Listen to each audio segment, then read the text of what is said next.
They say when you start losing Michael Knowles, you're in trouble with your psychopathic Zionist project.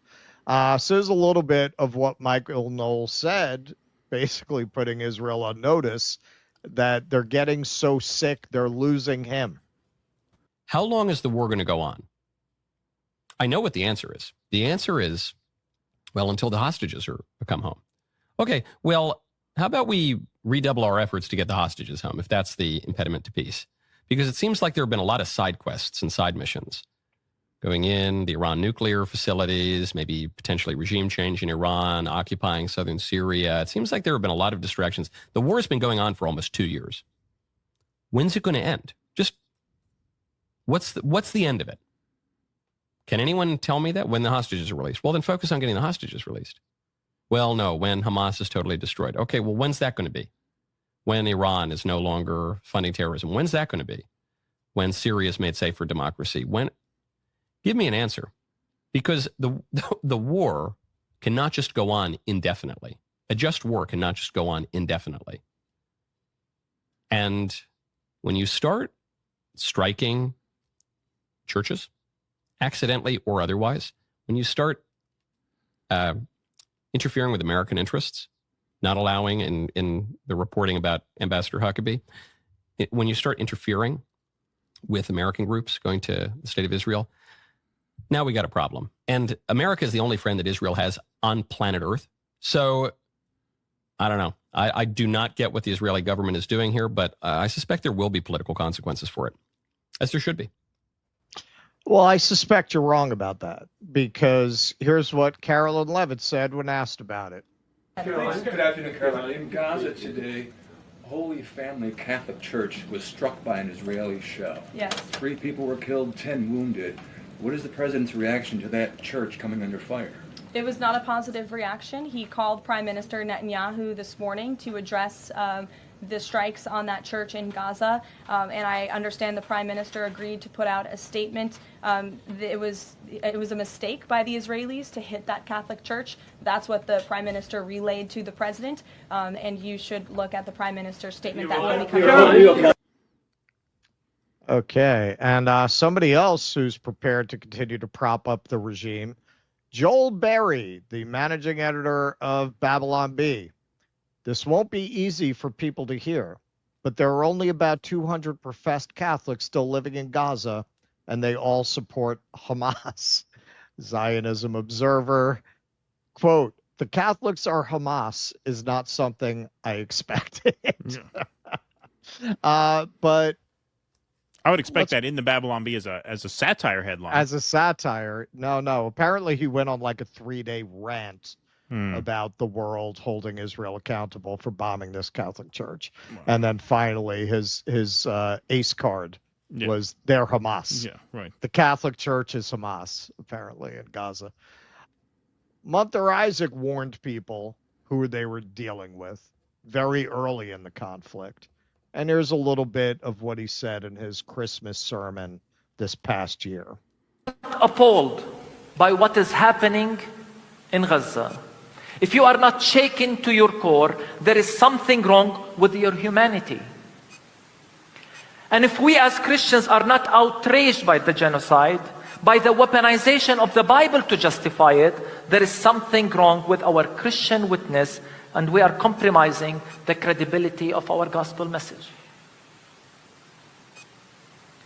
If you fail to call this a genocide, it is on you.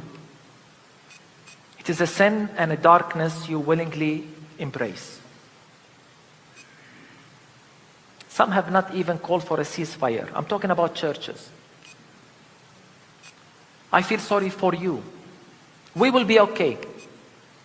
Despite the immense blow we have endured, we the Palestinians will recover. We will rise. We will stand up again from the midst of destruction, as we have always done as Palestinians. But for those who are complicit, I feel sorry for you. Will you ever recover from this?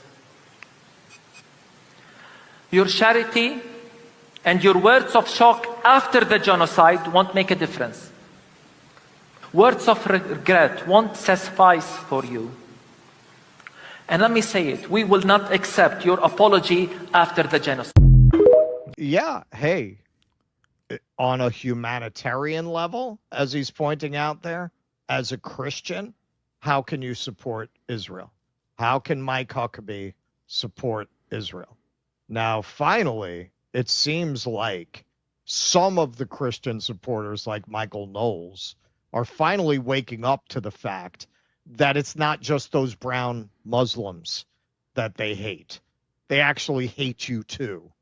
And that may start to wake some of them up.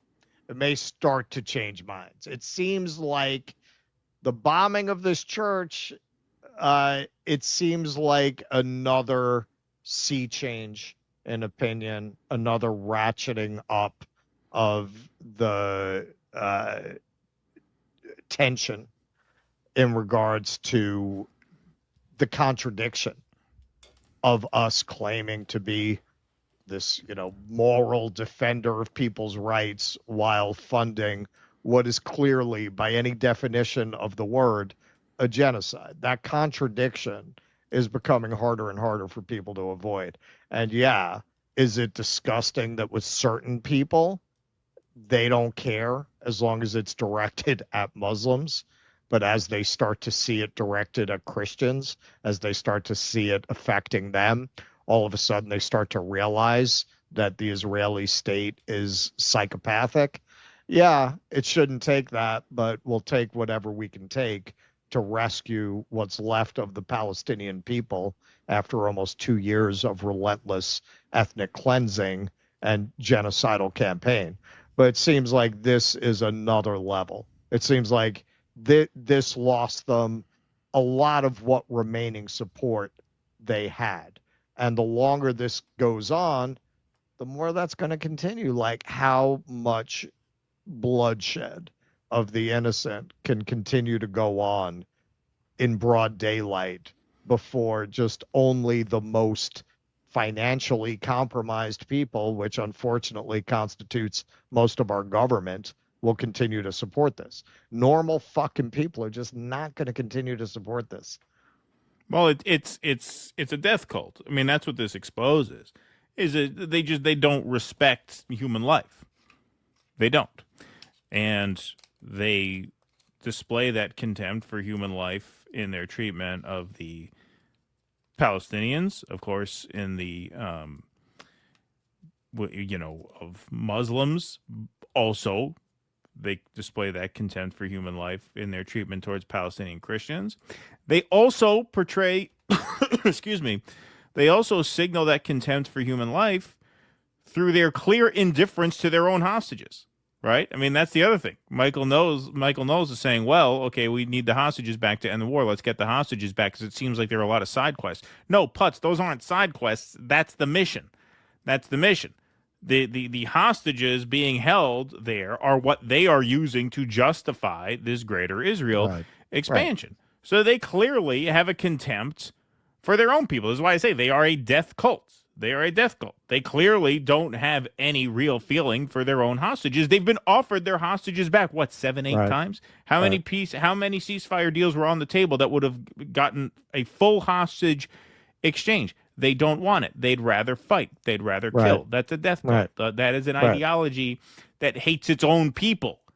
They hate themselves, when it comes to getting their own people out of harm's way. That's why they have a Hannibal directive. Again, they have a Hannibal directive because they'd sooner kill people who are taken hostage so that the people taking the hostage don't have any sort of negotiating power over them. What does that tell you? It just shows you a broad-based contempt on October 7th.